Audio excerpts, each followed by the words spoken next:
load of info and information in the intro. We have a slight delay of 15 to 20 minutes. I'll try to skip over my info part, but two brief things on logistics. First is, since we're partners from the Konrad-Adenauer Stiftung, we also have a participants list, especially those who submit to join and subscribe to join the program today. Please put your signatures on there's a list rolling around. One thing, the second thing that are small cards with QR codes to be scanned. Maybe it's helpful for Germans, let's say, from the German perspectives of resources for journalists. I hope they help you. And I like from the intro, especially the part of turning crafts into values. I think this is about it. I love the part I will quote you on that, and I would say, not to raise more pressure on you journalists. I'm also a media professional. I studied, I never worked as a journalist, but I think the job and the mission that you only have is not only relevant, but clearly indispensable. So I really hope that we can provide one or two brief solutions on the whole topic. So our first panel is Defenceless or Not, Safeguarding Democracy in the Age of Social Networks. It's quite a big topic, I'd say. We heard a lot of the risks, we heard a lot of vulnerabilities. I wouldn't carry on with that, just to save a little bit of the time, but our angle here should be, as a German foundation and think tank, first of all, how can ourselves, maybe the Konrad-Adenauer Stiftung and any other organization help on capacity building in democracy. And I will start with that with Stefan Hoffmann with his insights, roughly 5 to 6 minutes from each of you as an input, and then I'll try let every of the speakers speak. You find them short bios on the webpage. I think we don't have to waste time on that, and then I'll open the floor for your questions and mine. Thank you. Please, Stefan. Thank you very much, Mihai, and again, welcome here. I will try to, Mihai urged me to be short, so I'll try to do it and to condense what I want to say. The first point is, I think we should reconsider, we're talking about social networks, social media, we should reconsider if we really talk about media in such a general way, because they are sometimes not really what the name says, and I would try to point out what we tried in Germany to maintain a democratic-based press and show some kinds of mechanisms we have installed there, and then look if they apply, if they work on social networks, and finally get on what can we do, what do you think about it, and there will be, and probably you already got them, some kind of business cards with QR codes, they are already there. So if I'm very fast now, you can look it up and you get deeper knowledge, insights with this. There is a tour de force why we, about these mechanisms in Germany. You have to remember that in 1933, media has been used to unify opinion in Germany and to keep everybody in line with the fascist ideology. So there are some answers we have installed, and I'm very glad we have the support of Great Britain in this time, the support of the US too. So we installed some kind of BBC model as well as public media. But there are some essential points. First of all, we do believe in competition between media, and this is not always an easy thing. Maybe the older ones, the young ones, you cannot remember, but there were many or some technological jumps within media, especially the press, which led in the 1970s to a process of concentration. We have had this in Great Britain too, with murder, empire, and everything. And the German business model as well after World War II was social market economy. All the values, but there is one crucial point. We did want to avoid cartels and monopolies, because a free market would not maintain itself. The invisible hand of Adam Smith hurts itself from time to time. Manchester liberalism would show this too. So we tried to maintain media pluralism even in cities where the editors melted down to one by press concentration, but they had to maintain two news desks, competing news desks. This is one part. Very clever. The second part is we believe in responsibility and accountability. So when you're publishing something in Germany as a press product, you need to name somebody as a responsible person in the meaning of the press laws. These are based usually on the federal states. It's not the federal law, it's federal states. And media can be held accountable for things like insult, defamation, incitement to hatred, violations of personal rights, violations of the Youth Protection Act, and the publication of prohibited content. We have them. For example, the use of Nazi symbols, swastikas, and everything, which is not allowed in Germany. This was accountability. Next, we try to maintain some kind of symmetry between media and those who are objects of the media. So if some newspaper publishes some information, factual information about one happening which affects me, for example, I have the right to reply. That means I can say, no, this fact is not right, right is blah, blah, blah, blah, whatever it is. And it has to appear the next edition of this newspaper or broadcast in the same place. So if it had news at 8 o'clock in the evening, they can't put it at 3 o'clock in the morning. It has to be at 8 o'clock in the evening as well. Right? If it was on front page, big letters, front page. So this is right reply is very important, and we will see if it can be used in social networks too. Then we have the professional standards, and that's why it's truly a personal thing for you being here, because it requires your personal value system. We tried to condense it in some kind of press codex about truthfulness, human dignity, accuracy, privacy protection, transparency, independence, ethical responsibility, and mechanisms for complaints too, which is again about symmetry. You will find this behind the QR code. And we believe as well not in censorship, but in professional self-control, which is not self-censorship. It's important. The Press Council is an organism both from journalists and editors, and if you have a complaint about something, you can go there, and they try to mediate first, and if it doesn't work, it will be published at the end of the year, where the professional standards of the press codex have not been respected.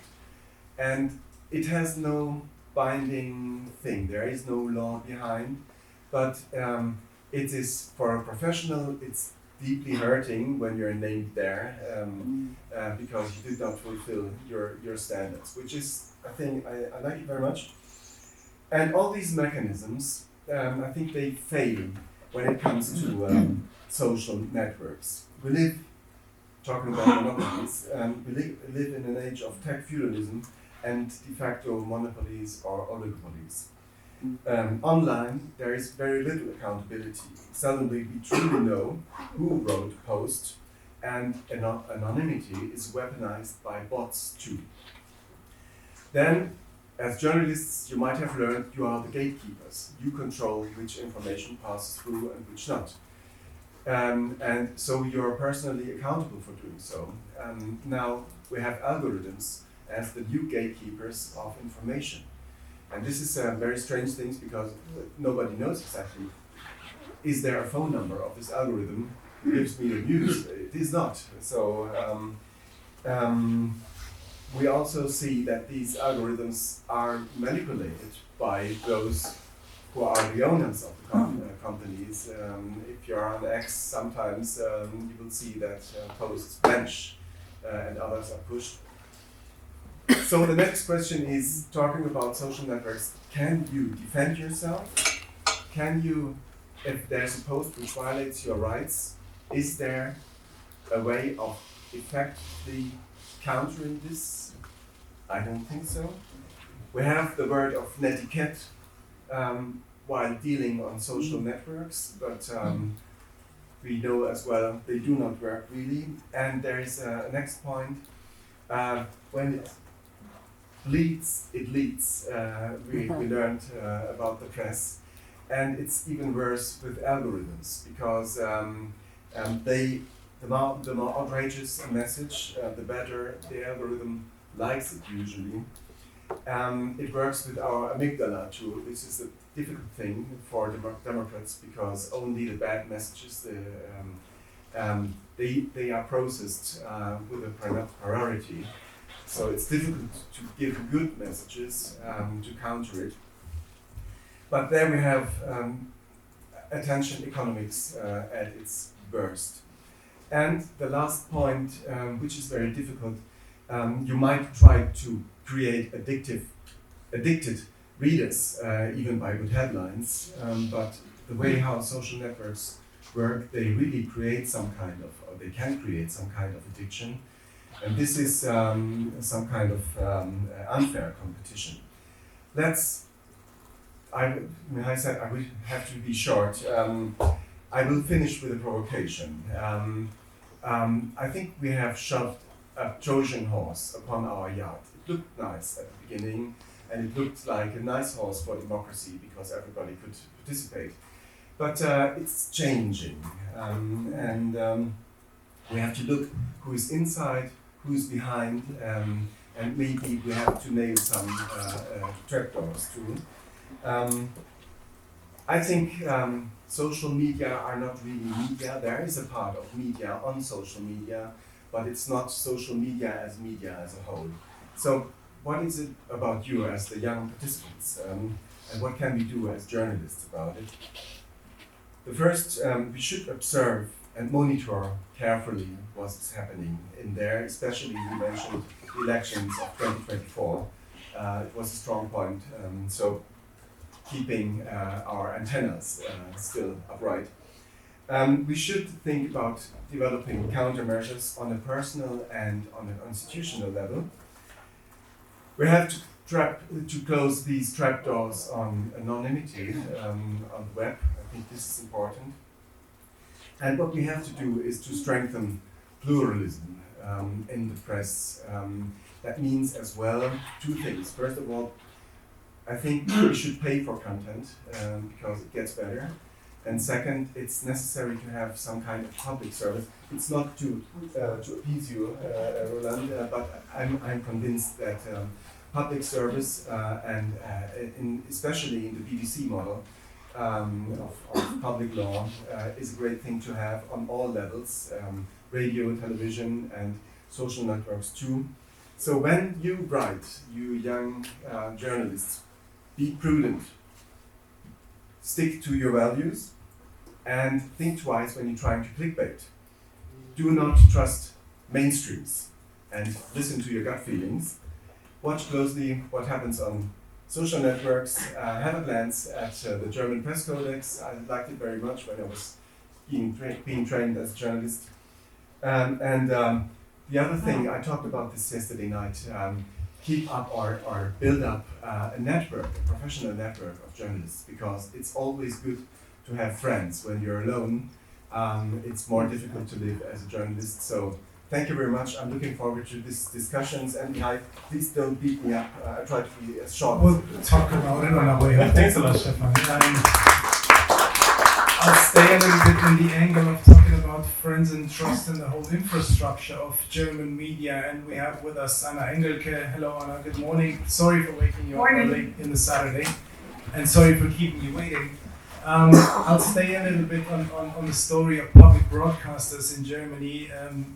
They are often cited as some sort of examples of editorial independence and democratic responsibility. So from inside the ARD, or your personal perspective as well, what concrete tools or institutions, safeguards, actually help maintain this democratic standards with you guys And in the age of polarization and algorithm-driven information, which of these currently are, from your perspective, under the greatest pressure or threat?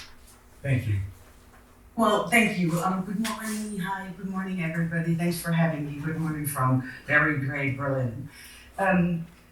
To answer a concrete question, I would like to go back in history as well.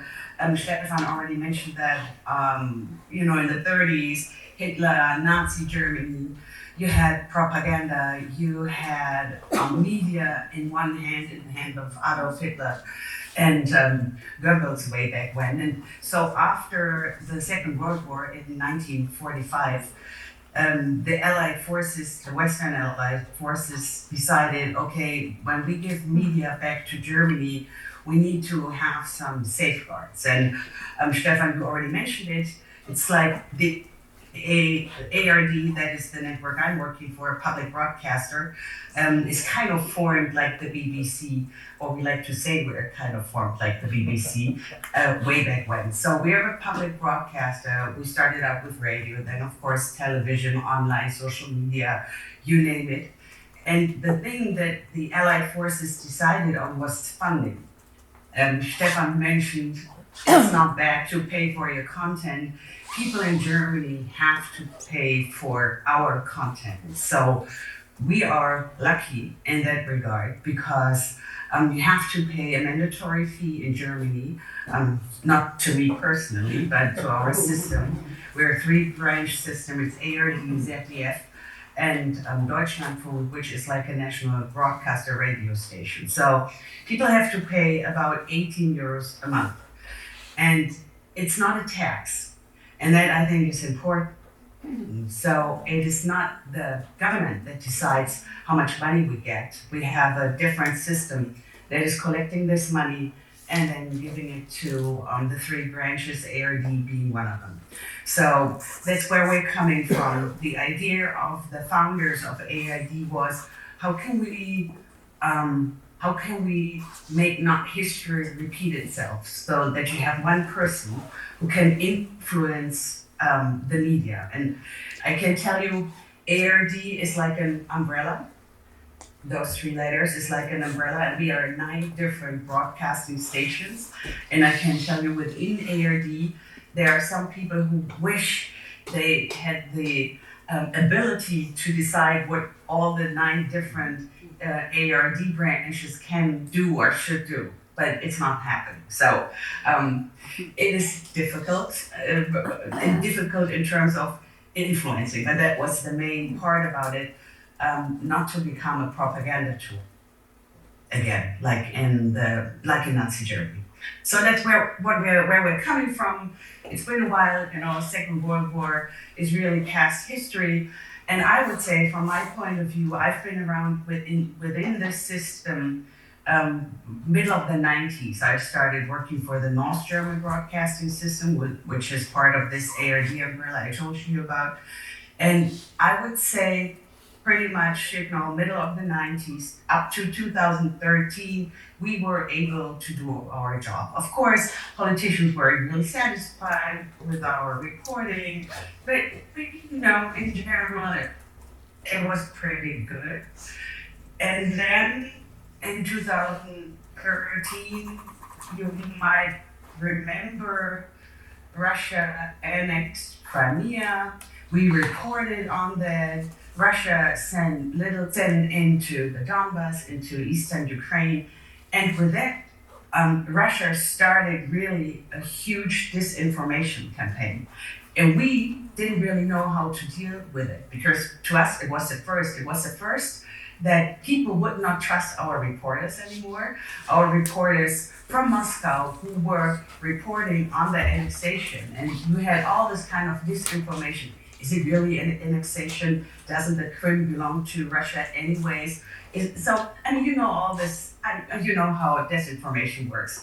And we were like, well, what's happening? Nobody's believing us anymore, or they're doubting our reporting. So to me, 2013 is really the year where it started, where we became very much aware of disinformation campaigns, of trolls, of having to defend our reporting.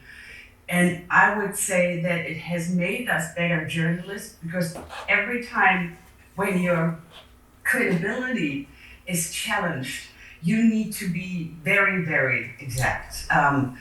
If you're not challenged, you get complacent. So I can tell you, for the past 13 years, we've really ramped up on our reporting, but it is not easy.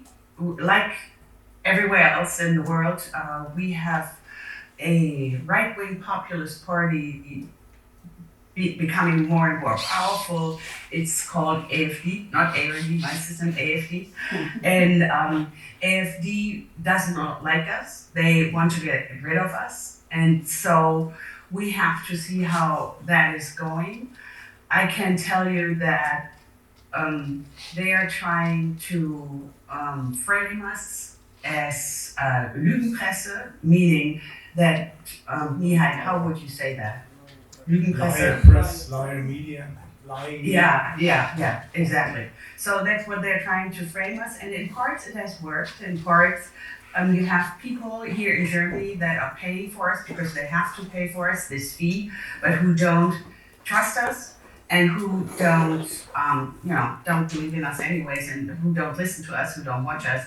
But when you kind of sum it up, and I'm looking at the watch, it's 6 minutes 20, so I should get to an end. When you sum it up, we're hanging in there, and I would say we're hanging in there still quite successfully. There's a main TV news show every night that is by ARD. It's called Tagesschau. It's our TV main news show at 8 p.m. and we still reach 10 million people. We're 83 million people in Germany, so we reach 1/8 of German people with our news show, and this brand, it's called Tagesschau, has become our strong information brand.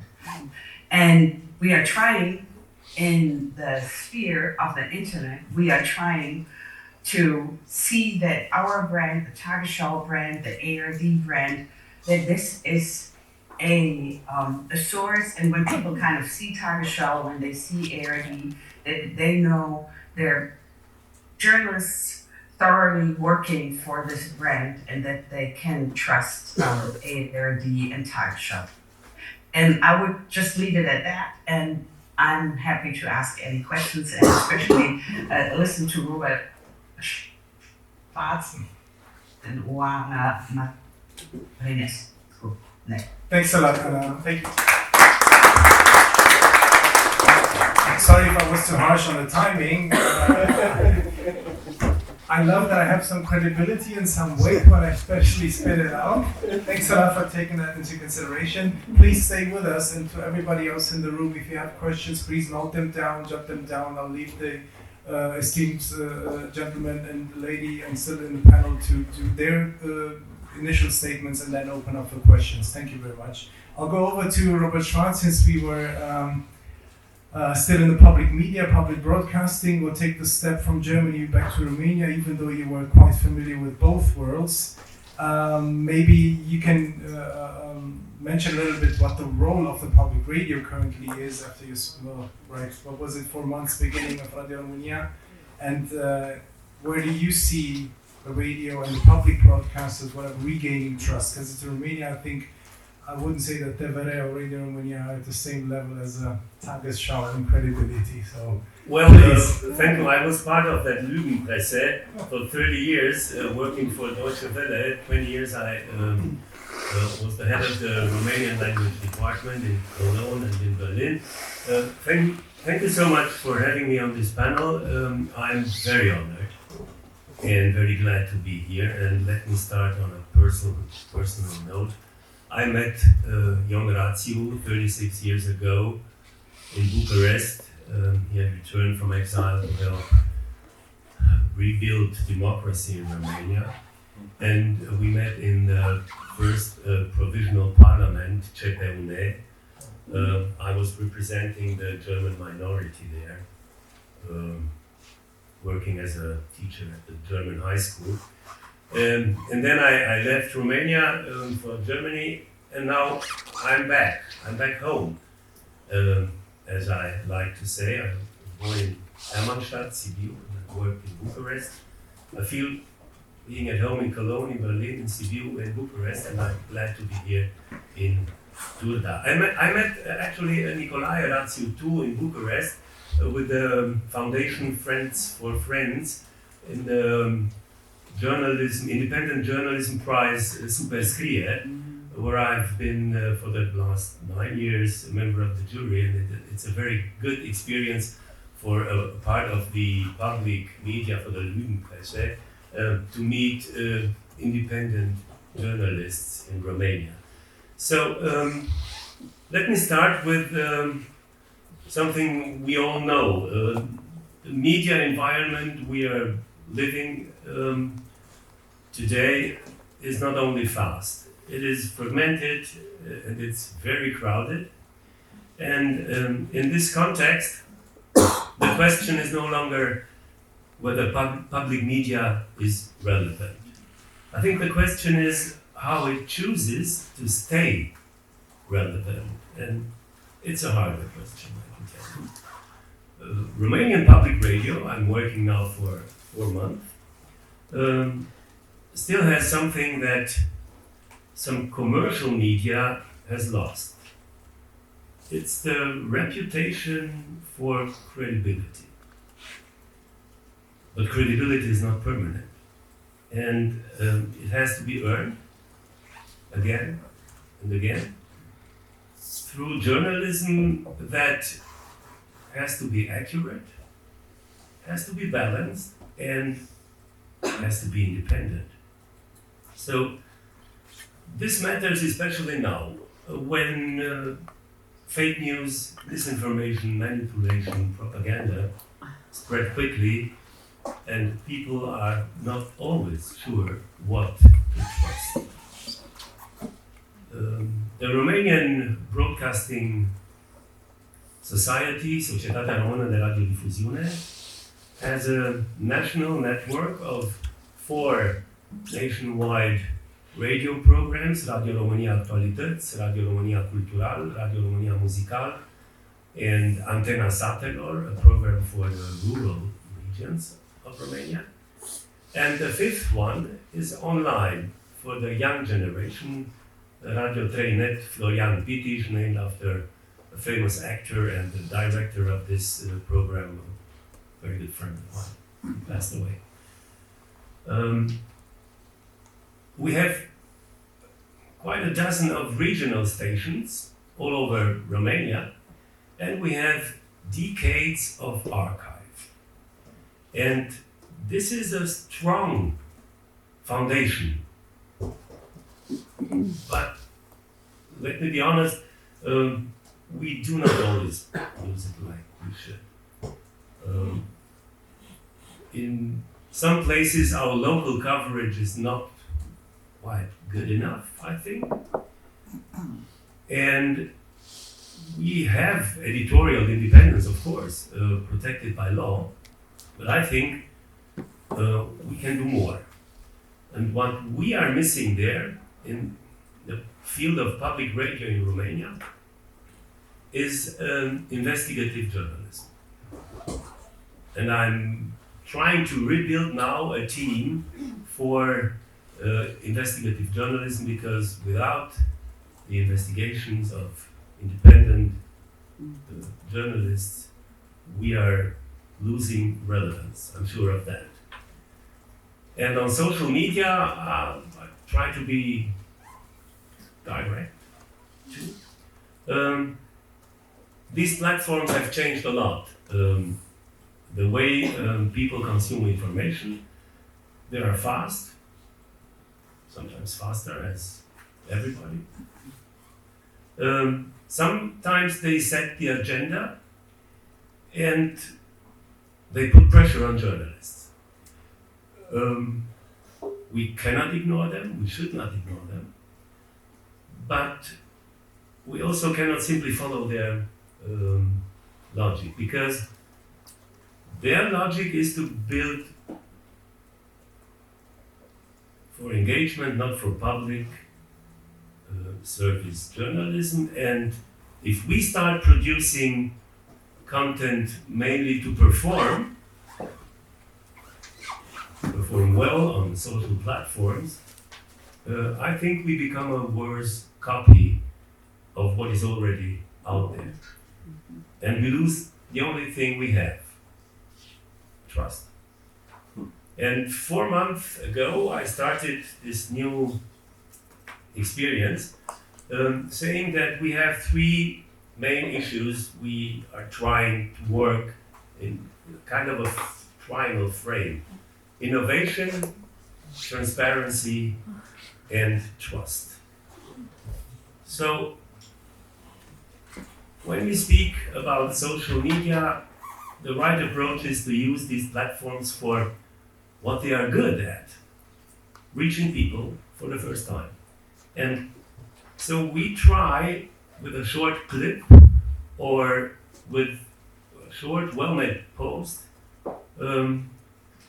to go outside to the public with something good enough that someone thinks, I want to know more about that. And then we bring them to the serious work of public media, of journalism done well. So it only works if the serious work is credible. And we are again in this triangle: innovation, transparency, and trust. Another issue I think we have to do more is local journalism, because I think it's the biggest opportunity to reach out for communities where almost nothing is being reported about. Local institutions make decisions with no scrutiny, simply because no journalists are there. And as we all know, the space doesn't stay empty. It fills with rumor and it fills with misinformation. Well, people ask me how public media can survive in this environment of fake news, of misinformation, of manipulation, of propaganda. And my answer is always the same.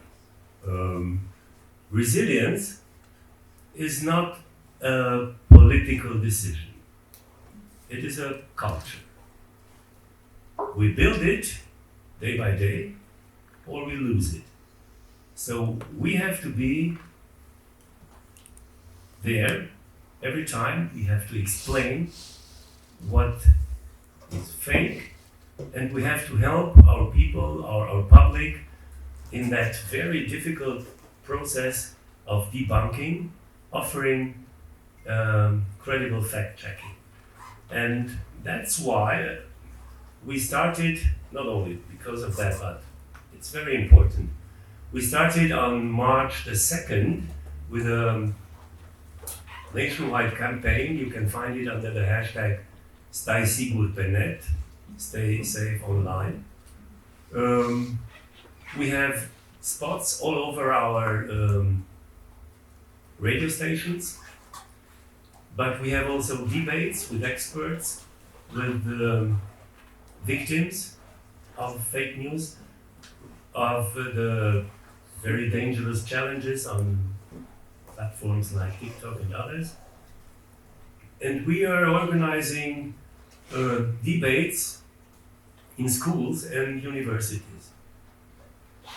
We started with this campaign addressing the young generation, but in a second row, we will address the parents and the teachers, because it's about media literacy, it's about, I think, digital literacy. And there, I think we have to do a lot of work.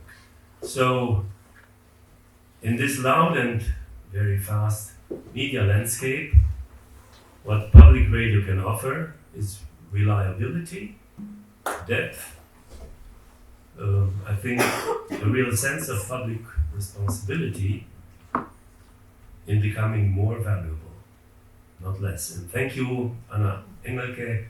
I met in Berlin at the Brandenburger Tor some protesters, anti-vaxxers and conspiracy theory and everything. I've been there to report on that demonstration, and I met them, not only the people there, because I was beaten up with umbrellas. They called us Lügenpresse. I had the microphone with Deutsche Welle in my hand, so nobody's perfect, I wouldn't say. So, thank you, and once again, I'm very glad to be here. Thank you.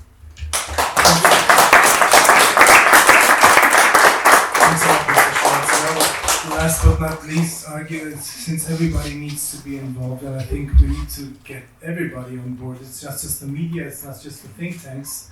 It's also, I think, public institutions. And Oana Marinescu, you've been repeatedly, I think, argued that Romania's public communication ecosystem is really fragmented and reactive, rather, especially when facing maybe extremism and disinformation. So, from your strategic communication perspective, what do you think are our biggest gaps somehow in Romania's public discourse, and what would be a more coherent democratic communication strategy for us? Thank you.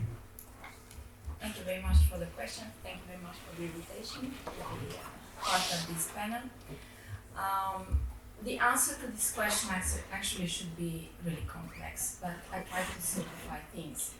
And I try to actually build upon what has been said. If we want to have a liberal democracy, we need our institutions to build and to contribute to public trust, public credibility, and to show responsibility and accountability. If we don't have that, we won't have a liberal democracy. As simple as that. Unfortunately, Romania does not have a culture of public communication. A culture of where the institutions are responsible, are accountable, are transparent. I've been in the public space, in the Romanian public space since I was 19. I started as a journalist. So in the first 4 years of my career, I simply hated public institutions and political parties of Romania because we were fighting, we were at war with them.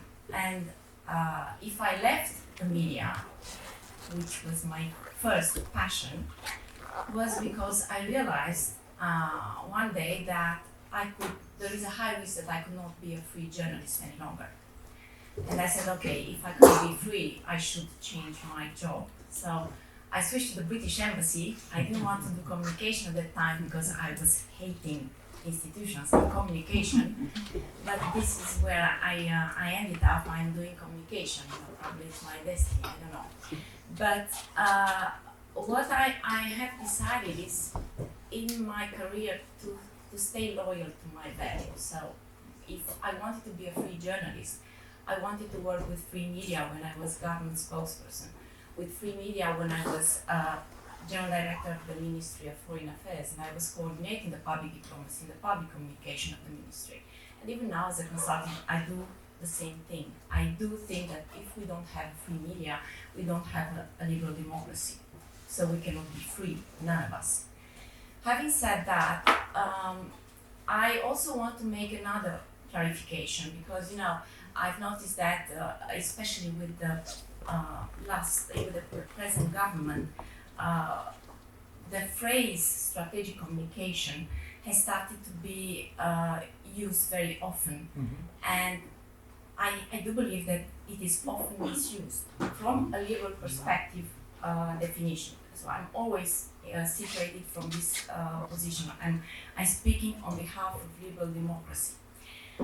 So if I were to define, very simply how I see strategic communication in a liberal democracy, it means that an institution plans and implements a communication strategy which is able to advance public agenda and public interest and public policy while working together with the society, with stakeholders, with citizens, and not against them.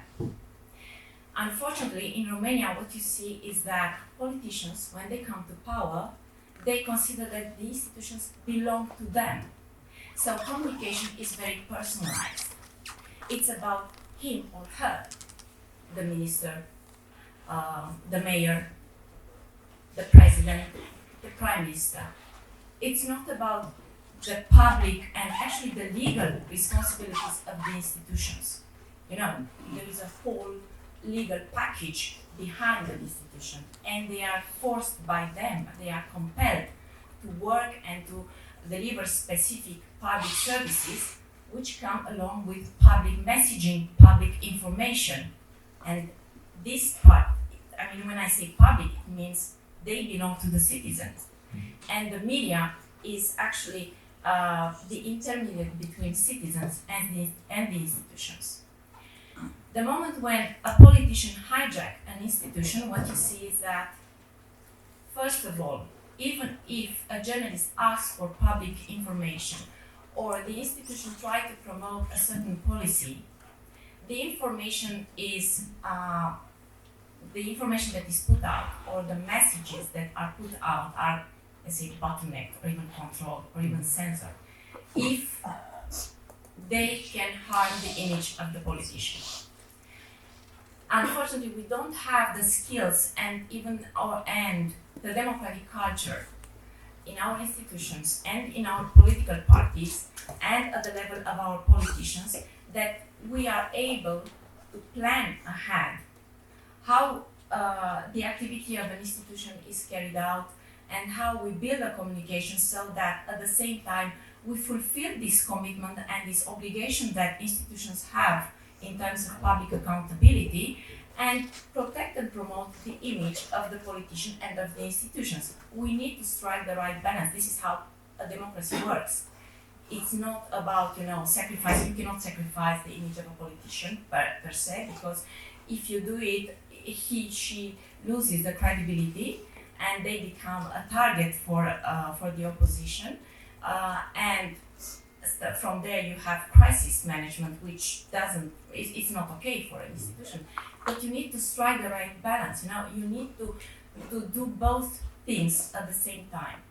And another element that you need to do, and it's something that, from my experience and also from my analysis as a citizen, and when I read what is happening or when I listen to the public discourse of our politicians and of our institutions, unfortunately, as we don't have this democratic culture, we don't have this ability to realize that when we make a strategic decision, it's not only about us. When I say us, I include the political leader and the institution, but it's also about the other us, the society. We are not able to see that, and we are not able to restrain ourselves in the way we build our messages and in the way we put out information, so that if we say something, we don't harm democracy. And that's why you will see politicians attacking journalists.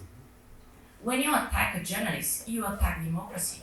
If you don't agree, or if a journalist mistakes, because none of us is perfect, journalists included, so there are other ways in which you can correct an information, you can explain to a journalist, you can build a communication around the mistake that has been done, and you can build up a communication around the crisis situation in which the institution did wrong. So you can do all these things. It's more difficult, it requires more work, more energy, but often journalists and institutions take the wrong shortcut.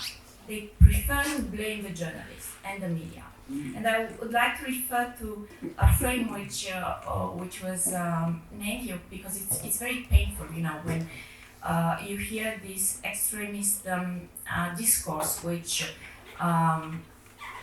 plants like seeds, all kinds of frames. And the legacy media is one of them. Fake news is another one. All those negative attributes which are attached to the journalist or to opposition or to think tanks or to NGOs. What is happening when those frames keep repeating? and is that common people get used to them. They enter their reference system, and they start, because unfortunately now our critical thinking is not, we cannot think critically 24 hours per day. So if we are bombed with the same frames, we risk to repeat them. We risk to get influenced by them. So at a certain moment, any citizen who will meet you, a journalist, and who would not agree with you, who would not trust you, would be very tempted to say, oh, you are just a fake news promoter, you are just, I don't know, a legacy media, I don't trust you, you are paid, you are bought, and so on. And that's why I think it's very important when you journalists take over statements of politicians and or of public institutions. It's even if you are doing the just reporting in the present misinformation, disinformation context, it's very important to contextualize, to fact check, to debunk. I was listening to just 1 minute. I was listening to a statement made by Sorin Pindanu in the past days, with all this fight with the budget. Oh my God, I mean, without context, without debunking, he was actually, this is the image, was that he was the good guy defending the interest of the poor people, which is not true. And regarding the extremists, if you allow, I'm going to say... I always allow extremists. Okay, thank you. Okay, so I I'm a think... Democrat. Yes, I think we need to look at extremism in Romania from a wider perspective. I know that we have been shocked, awed by what has happened in the past couple of years, and especially what happened last year, and we are all outraged, or some of us are outraged by the fact that the president, Nicu Șordan, does not publish the report, the analysis, whatever he promised about what happened during last year's election. But I think we need to look beyond that, because Romania has a very strong history of populist extremists. If as we are here in Rațiu's house and we all honor his legacy, we should go back to the 90s, where populism and extremist populism was part of the official discourse of the Romanianism of Ion Iliescu. And we have actually, what has happened is that the extremist ecosystem has never really disappeared in Romania, and it is a real continuity in terms of themes, in terms of frames, in terms of symbols that are promoted through the public discourse. And yes, you see that they change like the form in which they occupy or they get into the public space. But we had extremists in the 90s with Partidul România Mare. We had then with all the smaller parties which appeared when PRM, this Romania, Greater Party Romania, disappeared. And then we also have a number of NGOs which have been supported both by Russian and by American ultra-conservative organizations. And they acted together during the referendum in 2018, and then because of the failure of that referendum, they set up our in 1 year later. So, there is a continuity, and you have to look at this phenomenon in their continuity. And we also have a huge component of populist extremism in PSD, and that's why their electors, they can go from one party to the other, so from PSD to our, and also their politicians they feel very good together. They have the same discourse, they have the same agenda, and so on. If we don't look at that whole perspective, we lose the fact that Romania has a real problem with democratic culture. And I will end with this. This makes us very vulnerable, not only to what is happening inside, but to what is happening outside, and to the trends that come from outside towards Romania. And I will name here the Russian propaganda and the MAGA propaganda. And MAGA propaganda targets the rights of the human rights and the civil rights. And as we are about half of us women here, they target us. Thank you. It's true. Strong statements. Thank you very much for the contribution. I would have various amounts of questions, but I look at the watch. I don't want to be rude. I'll try to open up for everybody. Grab a microphone over here. Ask a question. Maybe I will take one or two. If it's fine with the organizers over here, the microphone up to 10:50. Since we started with the delay of 20 minutes, I hope that's fine. Thank you. Thank you. Fantastic talks. Thank you all four of us. Is it working? Maybe my voice is louder now. Hello. Yeah. Thank you. I would have questions for everybody, but I do want to target Robert and Juana because they clicked in something that I think needs explaining. Robert, public broadcasting, public media in Romania often is mistaken for institution power media that upholds the values of whoever party or coalition is in power. How do you get rid of that bias? Juana, I am totally with you on defending liberal democracy, but liberalism has created the very inequalities which fuel populism. So I'm looking at Stefan.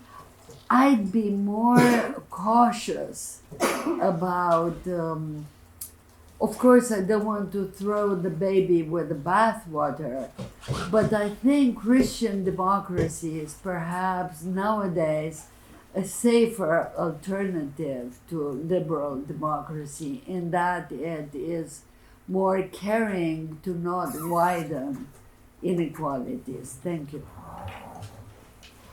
Thank you so much for your question. Before I started to work for the Romanian Public Broadcasting Company or Society, I was asked in the Committee of Culture and Media of the Romanian Parliament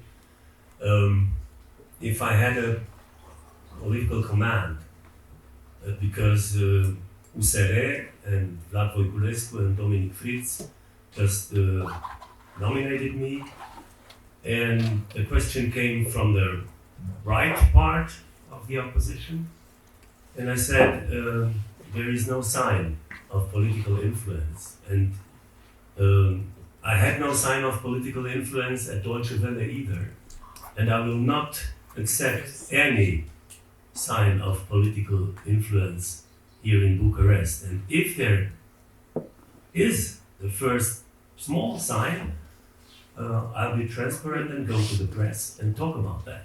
So if there will be political influence on that, what we are doing there, I will speak about that. Because that's the way, and you spoke about debunking.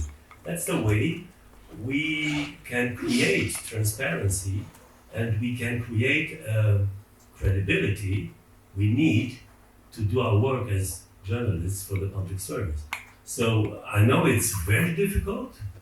I'm trying to move in this direction with our editorial stuff because there are some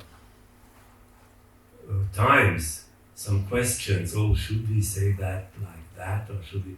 Well, yes, we have to be transparent because we have to stay relevant.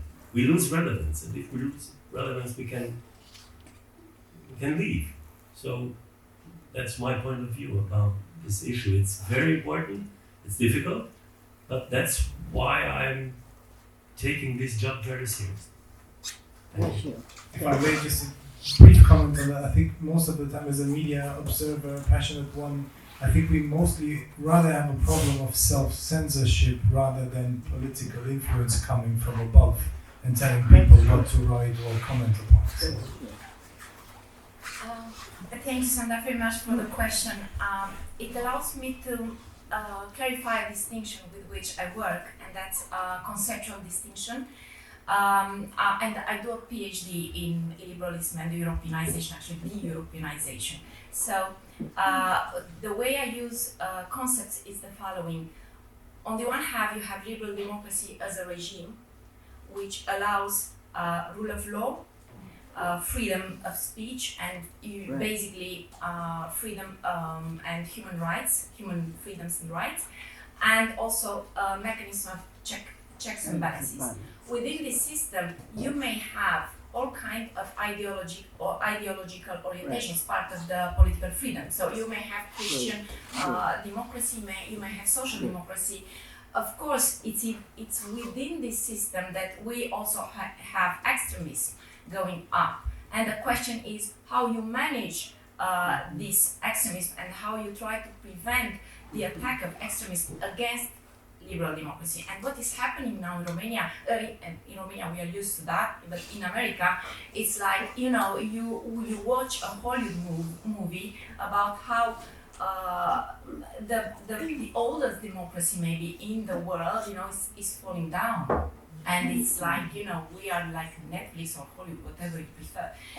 So I think that it's very important to understand, and sometimes I do believe that we don't realize the importance of understanding how democracy works and the fact that it comes with freedoms and rights, but also with restraint from all of us and from political actors. Thank you. Super. Anybody else? For maybe one question, maybe tops two. I would say I don't want to be rude to the next colleague starting the next panel and take a break as well, but maybe briefly over here, one or two. Thank you. Thank you. Is it on? Maybe briefly state your name and affiliation or whatever organization you work or write for. Thanks a lot. Thank you. It works? Yeah. I'm Pavel Salai from Reporters Without Borders. I have a question for Mr. Schwartz. We defend independence of the public media, and in Prague, where I'm based, where our regional bureau covering also Romania is based, we have a big discussion about the reform of the funding, as you may know, which was launched by the new government, and they want to remove the license fee and replace it with state funding. So I would like to ask what is the experience of Romanian public media with this change of the model, which I think happened in the past. Yes, they changed the model in 2017, and that means that we have a very restricted budget from the Ministry of Finance, from the government, and we cannot do what the public radio did before that moment. We cannot invest because we don't have enough money to invest. We cannot organize reform to get younger colleagues into the public radio.